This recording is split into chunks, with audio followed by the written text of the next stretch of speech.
Okay guys, how can we progress faster in handstand? So for me, for my own journey, I really practiced really consistent in the beginning. It started as a summer project, and also I had a knee injury, and this also helped me a lot about the consistency was because I was really focused on making my arms, my new legs. And yeah, so I practiced really consistent, but not so efficient, and I made it myself to a good point. But then I invested in coaching. I went to a handstand workshop and paid for expertise, and so I could hold a good handstand before my first handstand workshop. But if you're just doing it and you go there, I noticed it's all about the details. You can, from an outside perspective, you're still doing the same, but if you just focus on a little bit tweaks here and there, straighter legs, more flexibility, better alignment, it's all about making the foundation better, cleaner, and from there on you will achieve your dreams and your handstand goals better than just figuring out all by yourself. So get in contact with people who already spend a lot of time regularly on their hands. And for me, I spend from dancing. My background is also from dancing, and yeah, I already spent time with breakdancers, and he said, "Hey, come, Lucas, let's just learn handstand as a summer project." So I spent already some times with guys that were regularly spending times on the hand, and I made it to a fair point, so I could more or less hold the handstand.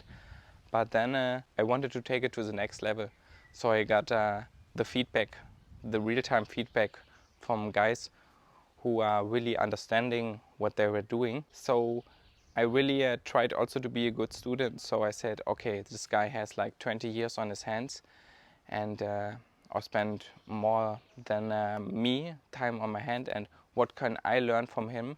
And I will just shut up and do as he told me. And yeah, so I took step backs for my technique. So I focused on not doing so much advanced work, rather stepping back and making the basics right. And then once I can do these basics basically blind and really easy, from there on I will take it to the next level, and then you will see you will go one step back and two steps forward. And so I made sure in the beginning of my journey I had my feedback, my criticism intact. So I regularly uh, went to handstand workshops. So the first handstand workshops, I got my feedback, my criticism. I know in which directions to work. And then 3-4 months later, I went back to my coach and he gave me the next steps after I finished my homework at home. So I knew, don't make this mistake, don't make that mistake. And then after 3 months, 4 months, I had a different perspective on the whole topic, and I was ready for the next steps then. And I think it's, for me, from my experience, it was really important to keep the feedback loop intact. So I know it's really important in the beginning, because even it might look from the outside perspective that you're doing the perfect handstand, but there's a lot of details about progressing and refining the handstand. And yeah, so I made sure that I really had someone with good experience looking onto my handstand and said, no, don't do this. Straight your legs. Learn to straight your legs. Because in the beginning, I was doing like I thought, yeah, my legs are straight for sure. But my coach Yuval, he was also gymnastic background, and he told me 2 years in a row, straight your legs.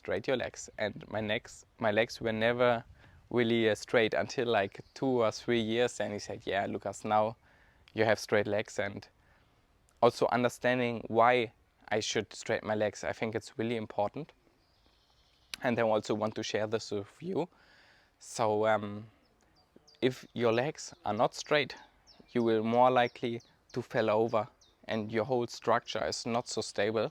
It's really important, especially if you're going for more advanced skills, that you nail these basics down and you don't think about it. If you're in your mind and still have to, oh, are my legs straight? You're not ready for more advanced skills. You really have to do these skills, and it should be so automated that you don't need to think about it. And I think also like getting outside feedback from guys. Also, I paid for this guy's opinion, so yeah, I paid for the feedback because like yeah, you pay for the critic basically. So it's really important to for me it was really important to get good feedback and keep my criticism loop intact. And so I went to the coach like 3-4 times a year to a coach, and he told me, no, Lucas, don't do this. This is good. This is not so good. Work on this. And I got better directions. And I think it's really important to have some kind of directions in handstand, because if you're all figuring out by yourself, it's a lot. And I don't say you have to invest in a coach or get a coach, but at least try to make sure you surround yourself with people that are, for example, they can already hold a handstand for a couple of seconds, or even if they walk, it's no problem.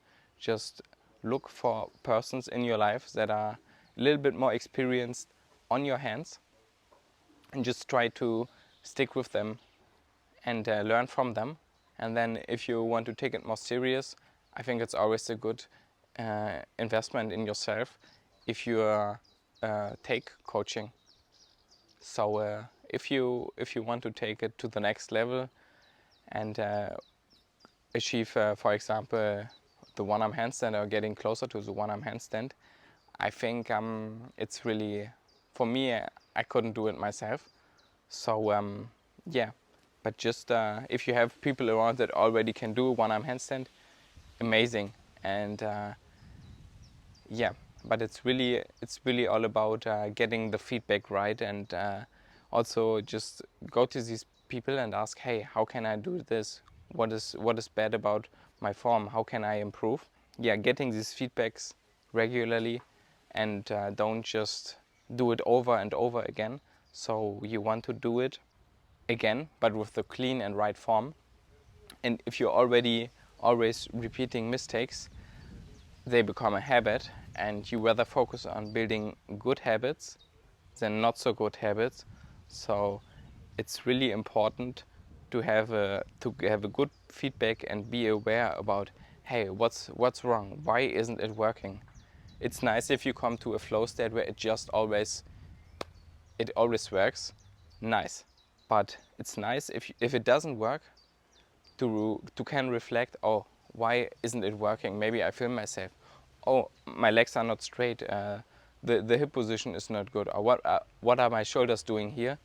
So it's nice to have some kind of reference, oh, that's why it doesn't work, and not just, let's do it 10 times more and then it will work.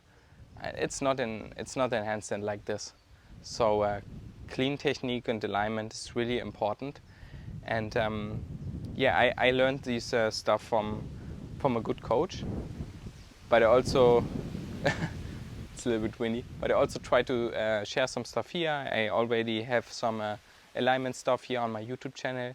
You can check it out, or just some rehab if you want to have a stronger wrist. Or also just leave a comment down below.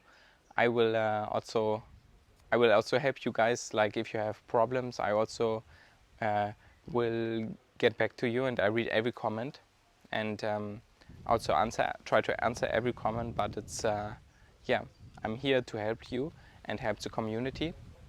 And I also received your videos, other videos from my Instagram, that I told, hey guys, send handstand videos, and I will give some feedback. It's been a lot, and I'm looking into it. But I had a workshop this weekend, and I was a little bit busy, and but I'm letting you guys know I will the videos in production, but it takes a little bit more time to make. And I think it's really good stuff in there. Like I will cover a lot of mistakes that I see in the videos and make groups, and then share the mistakes that a lot of people make with with the community. And I think it's a great value for all the people that are in this video, that it's not only good for them but also for others, because I feel like in handstand there are a lot of mistakes happening again and again, and it's just some little tweaks here and there which I will share in the next video with you. And we'll just link it here, and see you there, and else have a nice day.